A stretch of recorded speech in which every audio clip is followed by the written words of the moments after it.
जय हिंद दोस्तों, श्रीरेव में आप सबका स्वागत।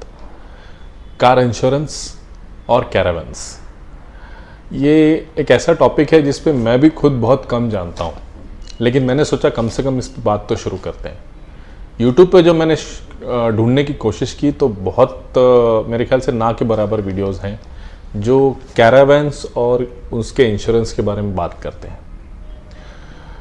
अब अगर देखा जाए तो जो बड़ी गाड़ियां जिनको कैरावैन में कन्वर्ट किया जाता है और जिनके आरसी पर एग्जैक्टली कैरावैन लिख के आता है या उस तरह के कोड्स लिख कर आते हैं, आपको डायरेक्टली वो आरटीओ से बन के मिलता है, मॉडिफाई करके मिलता है आरसी बुक, वहाँ पर हमें तकलीफ नहीं होनी चाहिए, नहीं आती है, क्योंकि वहाँ पर ऑफिशियली आरटीओ से वो गाड़ी कैरावैन है ऐसा कहकर आया है।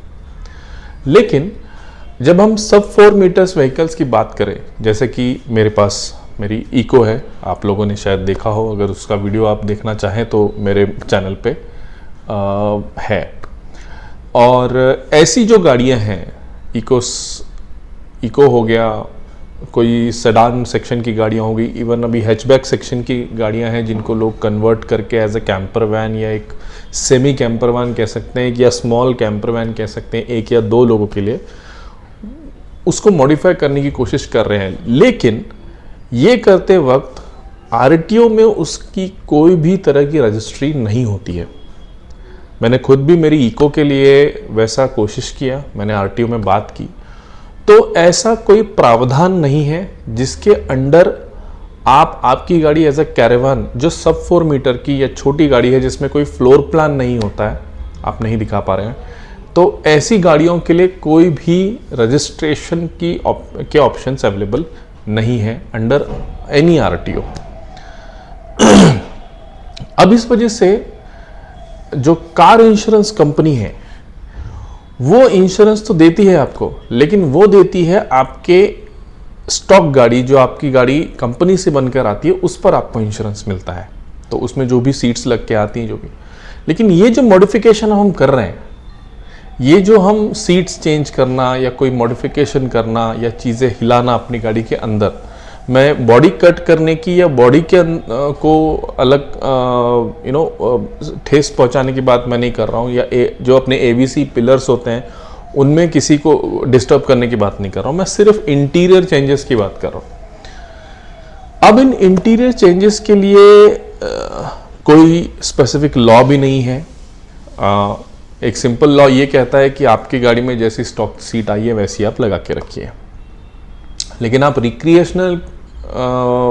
आपके रिक्रिएशन के लिए अगर ये चेंज करना चाहते हैं तो उसके लिए क्या करना है ऐसा कहीं भी एक्सप्लेन किया नहीं है, या ऐसा कोई लॉज या बायलॉज नहीं है। तो कुछ साल पहले 2021 में मेरी भी गाड़ी का एक्सीडेंट हुआ और मुझे पहली बार ये पता चला कि किस तरह से क्लेम प्रोसेस किया जाता है और किस तरह से इस चीज़ को किसी भी एक्सीडेंट के वक्त आपको इंश्योरेंस से क्लेम मिलता है। तो मेरे एक्सपीरियंस में आपके साथ कुछ शेयर करूंगा और क्या स्टेप्स हुए वो मैं आपके साथ शेयर करना चाहूँगा।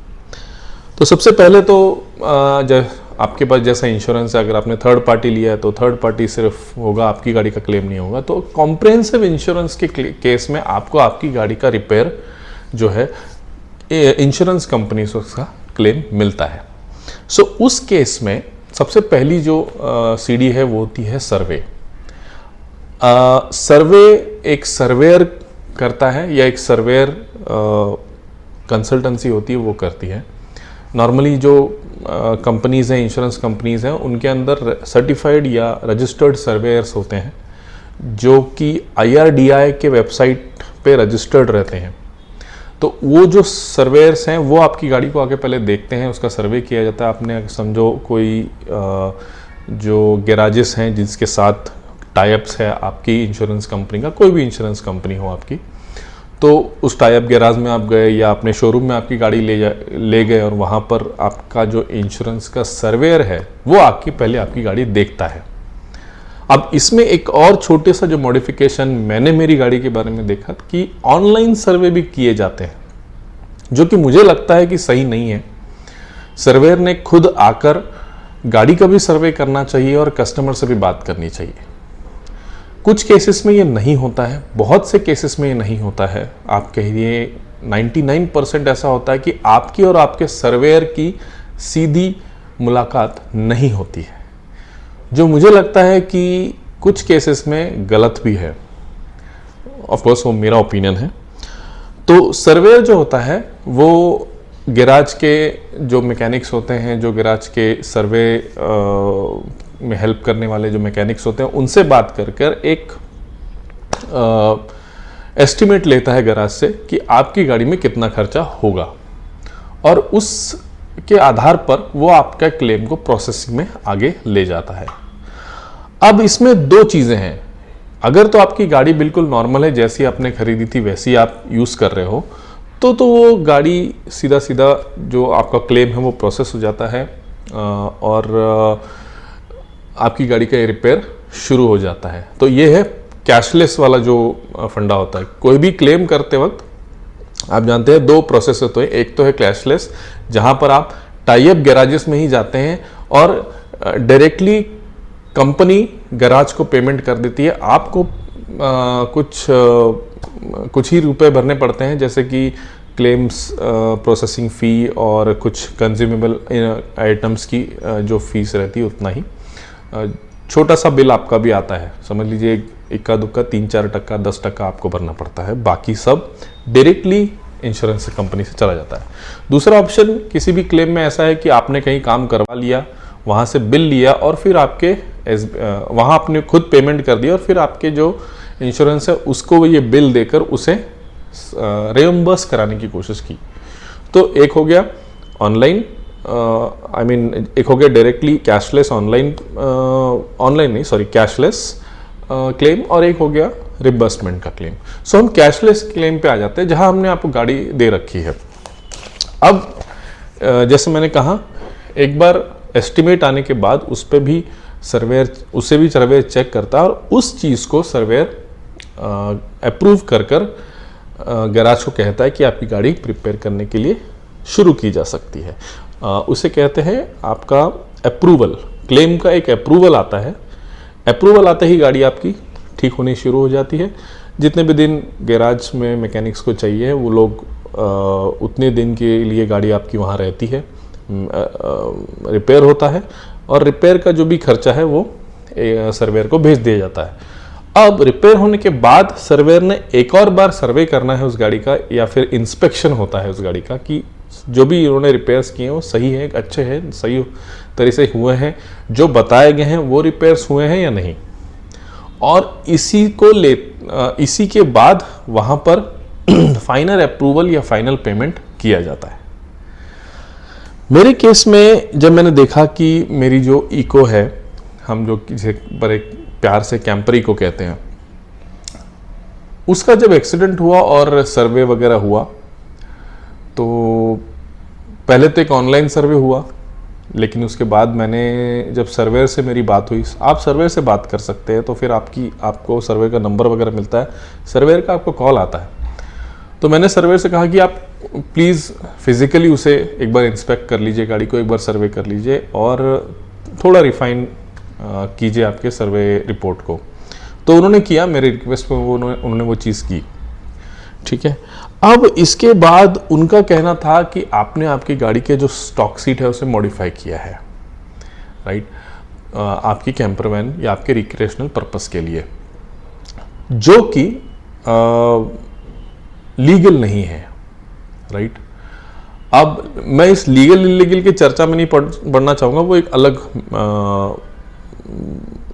एक तरह से अलग ही डिस्कशन का अलग पाथ हो जाएगा, तो वो डिस्कशन अभी फिलहाल साइड में रखते हैं। मैंने उनसे कहा कि यार ये जो भी मैंने किया है मेरे रिक्रिएशनल पर्पस के लिए है। उनका कहना था कि इसको आप कमर्शियली यूज़ तो नहीं कर रहे हो, जिसको मैंने मना कर दिया। मैंने उनको कहा कि नहीं, ये मैं ऐसा कुछ नहीं कर रहा हूँ, और उसके अलॉन्ग मैंने उनको एविडेंसेस भी दिए। सो अब ये बात आती है कि सर्वेयर को आप पर कितना विश्वास है, सर्वेयर को जो दिख रहा है, या सर्वे टीम होती है, तो सर्वेयर टीम जो है उन्हें क्या लग रहा है, इसकी बेसिस पे उन्होंने नेक्स्ट स्टेप मेरा जो अप्रूवल का आना चाहिए था वो रोक लिया, होल्ड पे डाल दिया और वहाँ पर इन्वेस्टिगेशन स्टेप एक बढ़ा दिया। सो उन्होंने इन्वेस्टिगेशन शुरू किया मेरे एक्सीडेंट का। और ये जो इन्वेस्टिगेशन है वो कोई अप्रूव्ड कंपनी नहीं करती है, ये इन्वेस्टिगेशन किया जाता है एक थर्ड पार्टी की तरफ। मैंने IRDA की वेबसाइट पे भी चेक किया तो अप्रूव्ड सर्वेयर्स या रजिस्टर्ड सर्वेयर्स तो होते हैं, लेकिन मैंने इन्वेस्टिगेटर अप्रूव्ड या अप्रूव्ड इन्वेस्टिगेटर्स ऐसा कोई टर्म नहीं देखी। सो मेरे ख्याल से ये सर्वे टीम या जो कंपनी है वो इंश्योरेंस कंपनी, वो अपने सहूलियत के लिए, ताकि उनका काम कम हो, एक थर्ड पार्टी, एक कंसल्टेंसी, एक एजेंसी को हायर करती है जो ये इन्वेस्टिगेशन करती है कि भाई ये जो पर्टिकुलर केस हुआ है वो कैसा है। तो इस केस में जो भी अगर FIR हुई है तो FIR या कोई पंचनामा हुआ है तो वो सब चीज़ें देखी जाती है और उसके आगे जाके भी आपसे बात होती है, जो भी आप कह रहे हो उसको जांचने की कोशिश की जाती है। अब इसमें कितना लीगल इलीगल है ये मैटर मैं ज़्यादा नहीं बोल पाऊँगा इस पर, लेकिन मुझे ये चीज़ थोड़ी सी कंसर्निंग लगी। तो और इस इन्वेस्टिगेशन को काफ़ी लंबा टाइम लिया जाता है, काफ़ी सारी चीज़ें पूछने के बाद भी काफ़ी दिनों तक, जब अगर आपको बार बार उससे उनसे बात करते रहो, उनसे फॉलोअप लो, ये सब करना पड़ता है। मेरी कुछ ऑब्जर्वेशंस या मेरे जो कुछ एक्सपीरियंस है मैं आपको बताना चाहूँगा, मैंने कुछ लिखे हुए हैं। पहले तो ये क्लियर नहीं था क्योंकि मैंने सारे एविडेंसेस मेरी तरफ से दिए थे कि भाई मैं कमर्शियली उसको यूज़ नहीं कर रहा हूँ। कैंपर वैन है वो एक रिक्रिएशनल के लिए होती, रिक्रिएशन पर्पस के लिए होती है। तो फिर भी उसका इन्वेस्टिगेशन किया गया। सो ये इन्वेस्टिगेशन क्यों किया गया, इसकी रियलिटी जो है ये, इस पे थोड़ा सा क्वेश्चन मार्क है मेरे मन में। दूसरा, कम्युनिकेशन एक बहुत बड़ा फ्लॉज है in case of any insurance company. मैं अभी तक कई इंश्योरेंस कंपनीज के इंश्योरेंसेस ले चुका हूँ और मैंने मेरे दोस्तों से भी बात की इस वीडियो को बनाने से पहले, जिनने इस तरह के क्लेम्स को ये किया है। क्लेम प्रोसेस शुरू होने के बाद आपको अपडेट्स ठीक से नहीं दिए जाते हैं। हाँ, ऑफ कोर्स अब आप कहेंगे, आप में से कोई कहेगा कि अरे वहाँ तो उनका टोल फ्री नंबर होता है, उस पर आप कॉल कर लो। तो बिल्कुल वो टोल फ्री नंबर लगते हैं, आप कॉल भी कर सकते हैं। आपका जो क्लेम प्रोसेस के लिए जो आपको नंबर दिया जाता है, क्लेम नंबर, वो आप उनको बता सकते हैं और वो उस पर से आपको अपडेट दे सकते हैं। लेकिन इसमें मैंने देखा कि मैक्सिमम टाइम प्रोग्रेसिव अपडेट्स नहीं मिलते हैं। जो भी वहाँ सिस्टम पे लिखा हुआ है बस उतना ही आपको पता चलता है। हाँ, इसके बाद आगे जाके मैंने एस्केलेशन भी ट्राई किया। मैंने कहा कि क्योंकि मुझे अपडेट्स नहीं मिल रहे तो मुझे नेक्स्ट लेवल पे इस चीज़ को एस्केलेट करना है। मेरा कहना एस्केलेशन से ही मेरा कहना ये था कि मुझे अपडेट, एक कॉन्क्रीट और अच्छी अपडेट मिले कि क्या हो रहा है एग्जैक्टली उस केस में, वो बताया जाए। तो अगर आप किसी भी इंश्योरेंस कंपनी के टोल फ्री नंबर पे कॉल करके इस तरह की कंप्लेंट रेस करते हैं या एस्केलेशन रेस करते हैं तो आपको एक सर्विस रिक्वेस्ट दी जाती है, राइट। मैंने ये ऑब्जर्व किया कि ये सर्विस रिक्वेस्ट बिना कुछ किए ही क्लोज हो जा रही थी, क्योंकि आपको SMS आता है, सर्विस रिक्वेस्ट का नंबर आता है SMS से कि ये रिक्वेस्ट ओपन की गई है और अगले ही दिन आपको मैसेज आता था कि ये क्लोज भी कर दी गई, ये रिजॉल्व हो चुकी है, जबकि आपको कोई फ़ोन नहीं आता है, कोई कम्युनिकेशन आपको नहीं किया जाता है। अब इसके आगे जाके आपका जो सर्वेयर है उनको हमेशा कॉल करते रहना पड़ता है, उनसे आपको बात करनी पड़ती है। ये बात एक जान लीजिए, मेरा ऑब्जर्वेशन, मैंने बाकी से जो दोस्तों से बात की उनका ऑब्जर्वेशन ऐसा है कि surveyor is the most important person as far as your claim is concern. So वो ही इस चीज़ का जिम्मेदार, रिस्पॉन्सिबल पर्सन है कि आपके क्लेम के साथ क्या हो रहा है। तो आपका सर्वेयर अगर आपसे बात कर रहा है, अगर वो आपको अच्छे अपडेट्स दे पा रहा है तो हमेशा आप उनसे बात कीजिए, वो सबसे इम्पॉर्टेंट पर्सन है। दूसरा, अगर आपको आपके सर्वेयर से आंसर्स नहीं मिलते हैं तो ऑफ कोर्स आप एस्केलेशन के लिए रिक्वेस्ट कर सकते हैं। लेकिन काफ़ी बार ऐसा हो सकता है, मेरे साथ भी ऐसा हुआ कि जो सर्वेयर है उन्होंने मुझे एस्केलेट करने के ऑप्शन नहीं दिया, मतलब उनके मैनेजर का नंबर उनके टीम लीड का नंबर या उनके जो अगले पोस्ट पे जो भी हैं जो ये चीज़ को संभाल सकते हैं या उनसे मैं बात कर सकता हूँ, वो नंबर या ईमेल आईडी नहीं देते हैं, राइट। और वो कोशिश करते हैं कि उनके लेवल पे वो चीज़ें सॉल्व हो, लेकिन इट्स नॉट दैट लाइकली। सो आपके पास एक ऑप्शन है ग्रीवियंस सेल का।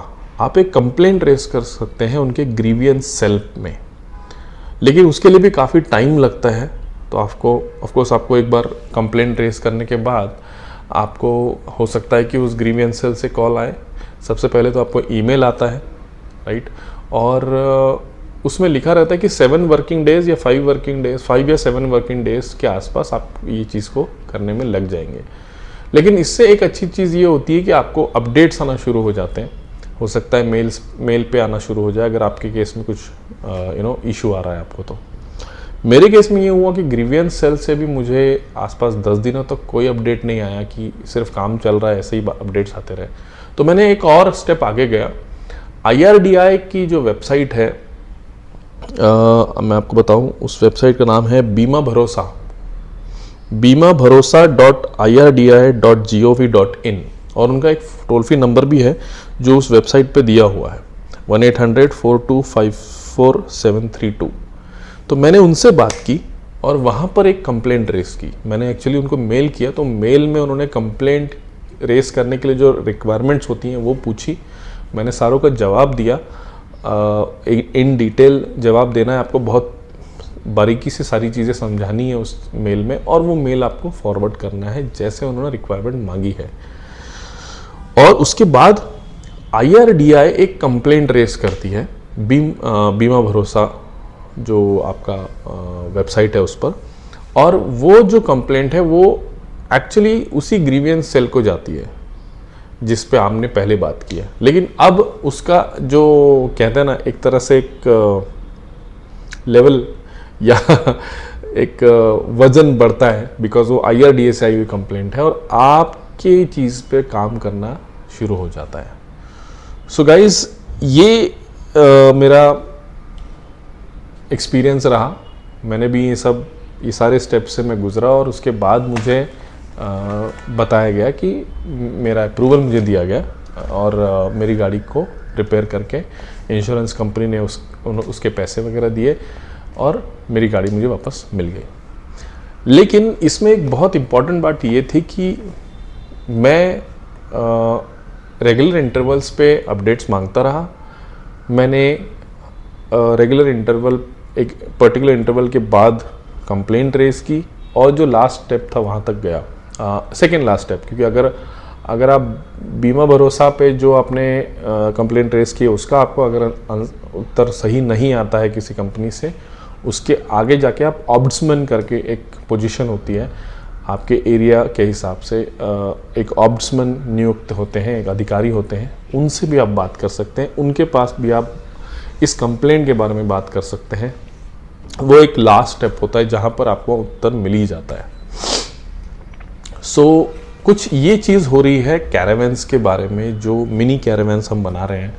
सो ये सब हो रहा है, तो इसके साथ गवर्नमेंट की पॉलिसीज़ में थोड़ा चेंजेस की ज़रूरत है, जहाँ पर प्रॉपर रूल्स एंड रेगुलेशंस आए। हम चाहते हैं रूल्स एंड रेगुलेशंस आए ताकि हम उसका पालन करें और हमारे भी जो छोटी गाड़ियाँ उनको उनके RC बुक पर भी कैरावैन का जो कोड है वो आ सके, कैरावैन लिख कर आ सके, ताकि इन सब चीज़ों से ये इन्वेस्टिगेशन जो एक अननेसेसरी स्टेप है कैरावैन्स के लिए, मिनी कैरावैन्स या छोटी कैरावैन्स के लिए, वो हट जाए और ये जो प्रोसेस है क्लेम का, इंश्योरेंस क्लेम का, वो स्मूथ हो सके। भगवान ना करे अगर आप भी ऐसी किसी सिचुएशन में आ जाते हैं जहां आपकी कैरावैन का एक्सीडेंट हुआ है, तो और आपको अगर इस केस में आप अनइंजर्ड हैं, अगर आपको इंजरीज नहीं हुई हैं और आप वहाँ पर एक ऑफ कोर्स एक पॉइंट लगता है नॉर्मलाइज होने में, अगर एक बार आप नॉर्मलाइज हो जाते हैं तो कुछ चीज़ें हैं, कुछ स्टेप्स हैं, मैं आपसे शेयर करना चाहूँगा, जो अगर आप करते हैं तो अभी भी जो इन्वेस्टिगेशन वाला जो स्टेप होता है क्लेम में, उसमें आपको काफ़ी मदद होगी। तो कुछ मेरे एक्सपीरियंसेस से मैंने कुछ पॉइंट निकाले हैं। पहली चीज़, एक्सीडेंट होने के बाद उस स्पॉट का गूगल लोकेशन आप निकाल लीजिए और आपके फ़ोन में सेव कर लीजिए। दूसरी चीज़, एक्सीडेंट के फ़ोटोग्राफ ज़रूर निकालिए। अगर आप वहाँ पर हैं तो ज़रूर उसके फ़ोटोज़ निकालिए। कई बार ऐसा होता है कि एफआईआर या पंचनामा नहीं होता है, आपकी गाड़ी अकेली, आपके ही गाड़ी को अगर सिर्फ हुआ है और पुलिस को आपने इन्वॉल्व नहीं भी किया है, तो उससे कोई तकलीफ़ नहीं होगी आपको क्लेम में। लेकिन उस जगह के कुछ फ़ोटोज़, कुछ एविडेंसेस हमारे पास होना ज़रूरी है, और वो एग्जैक्ट जगह का लोकेशन हमारे पास होना बहुत ज़रूरी है। तो उसका गूगल लोकेशन ले लीजिए। दूसरा, मैंने जैसे कहा, फ़ोटोग्राफ्स ले लीजिए। तीसरा, जैसे हमारे कैरेवान्स के बारे में एक गलतफहमी सबको होती है कि ये कमर्शियल यूज़ के लिए चेंजेस किए गए हैं, जो मॉडिफिकेशंस हैं, उनको अवॉइड करने के लिए कुछ एविडेंसेस, कुछ वीडियोस आप ऑलरेडी निकाल के रखिए आपके पास। तो ऐसी किसी भी सिचुएशन में आपको ये हेल्प हो सके, क्योंकि हर कैरेवानिंग करने वाला बंदा या कोई शख्स यूट्यूब पर या किसी सोशल मीडिया पर हो, ये कंपलसरी नहीं है। कुछ लोग सिर्फ अपने रिक्रिएशनल पर्पस के लिए सिर्फ और अपने आप को प्राइवेट रखना चाहते हैं, तो वो वीडियोस नहीं बनाते हैं। लेकिन आपके पास जो भी एविडेंसेस आप तैयार कर सकें, right, regarding in terms of photos and videos, या और भी कोई एविडेंस अगर आप बना सकें कि ये आपकी कमर्शियल व्हीकल नहीं है, ये आपकी एक रिक्रिएशनल व्हीकल है, एक आरवी या कैरावैन है, तो वो आप ज़रूर कीजिए। आजकल डैश कैम का बहुत प्रचलन है। अगर आप आपकी कैरावैन में वो कर सकते हैं तो बहुत ही अच्छा। तो डैश कैम लगा लीजिए, वो बहुत ही अच्छा आपको हेल्प करेगा। अगर इन केस दूसरी भी कोई व्हीकल उस एक्सीडेंट में इन्वॉल्व है, तो आपके पास ऑलरेडी एक एविडेंस रहेगा in terms of the dash cam accident के वक्त का। सो ऐसी कुछ चीज़ें हैं जिससे आप वो जो स्टेप है उसमें आपको मदद मिलेगी। इन्वेस्टिगेशन अगर आपकी होती है तो उसमें आपके पास ऑलरेडी कुछ एविडेंसेस होंगे। तो यही था दोस्तों, मेरा मानना था कि ये एक डिस्कशन शुरू करते हैं। मेरे सभी कैरावैन यूज़ करने वाले दोस्तों, भाइयों को मैं और बहनों को मैं कहना चाहूँगा कि आप भी अगर इसके बारे में कुछ भी जानते हैं तो शेयर कीजिए इस वीडियो। अगर ये वीडियो आपको इन्फॉर्मेटिव लगा तो लाइक, शेयर, सब्सक्राइब कीजिए, इसको शेयर कीजिए ज़्यादा से ज़्यादा आपके कैरावैन यूज़ करने वाले दोस्तों में या रिलेटिव्स में, ताकि उनको भी ये बेसिक नॉलेज या ये जो मेरा एक सिचुएशन, मेरा एक्सपीरियंस है, वो उनसे शेयर कर सकूं मैं भी। और आपको अगर इसके बारे में ज़्यादा कुछ और पता है तो कमेंट सेक्शन में ज़रूर डालिएगा। आपके कमेंट्स, आप अगर मुझसे कुछ सवाल करना चाहते हैं, मेरे एक्सपीरियंस के बारे में कुछ बात करना चाहते हैं, तो ऑफ कोर्स आप मेरे को कमेंट कर सकते हैं। कमेंट सेक्शन में ज़रूर वो क्वेश्चंस पूछ सकते हैं। तो यही था गाइस। होपफुली जल्दी से जल्दी, जैसे मैंने कहा, कि इसके बारे में भी कुछ ना कुछ लॉज या रूल्स आएंगे और हमको भी एक registered small caravan RTO approved मिल पाएगी, यही आशा करते हैं। और धन्यवाद guys, thank you so much. बिल्कुल वही मैं कहूँगा जो हमेशा कहता हूँ, खुश रहिए, हंसते रहिए और घूमते रहिए।